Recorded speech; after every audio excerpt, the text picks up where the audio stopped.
exciting indie film they shot in the middle of the wrestling program? Which one?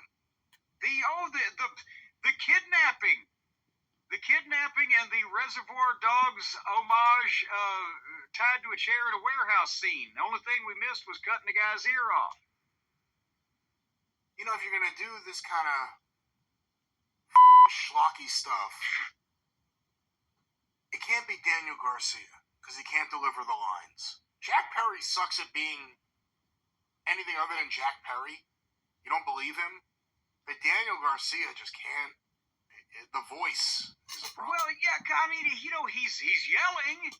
He's yelling, but it's so preposterous to begin with that, I mean, could we, if it was De Niro and Pacino in here, but it was on a wrestling program where they're both wrestlers, and then we're expected to believe that suddenly they take a detour into kidnapping and Grand Theft Auto and you know, doing it all on camera where it can be seen by the world on live television. I can't get past the bad acting because they saw this and said, okay, let's put this on the air.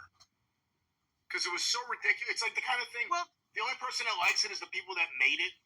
That's what I'm saying.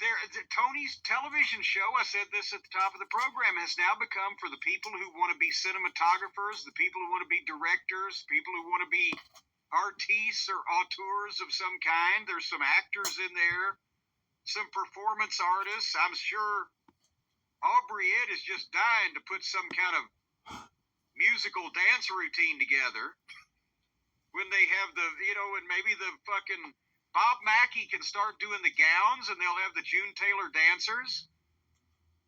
But this was, for the folks who were lucky enough not to see what went on, they did a video recap because apparently on Collision, Garcia not only stole Jungle Jack's black painted scapegoat bread truck, but chained Jack Perry to the front of it and stole it out of the building, and he was running through barricades allegedly with Perry on the front of it, and they also stole Mac Daddy and the camera so that they could shoot this thing. Shoot that thing!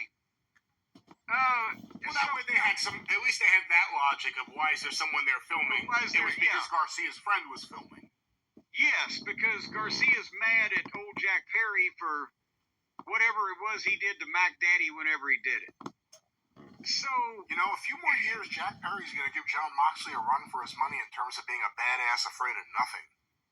Well, I mean, yeah, because he scoffed at this whole thing. Basically, they show the footage of the kidnapping and the Grand Theft Auto and the fact that they got Mac Daddy and the camera with them.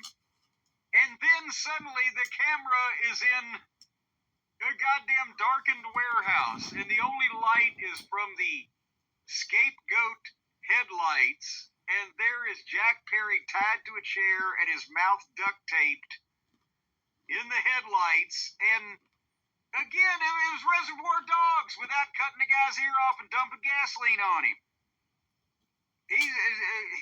Garcia is screaming at fucking Perry for what he did to Mac Daddy and what he's done and what he wants him to do, and Perry is laughing at him because he's such a he's not scared of him. I'm sorry, but I don't care what you think of this motherfucker. You take his fucking Hollywood bread ass and you have some asshole fucking kidnap him and tie him to a chair in a warehouse for real, and he's gonna smother everybody in the room in his own shit. But he's laughing, and Garcia said, I know where you want me to go, and I'm never going to go there.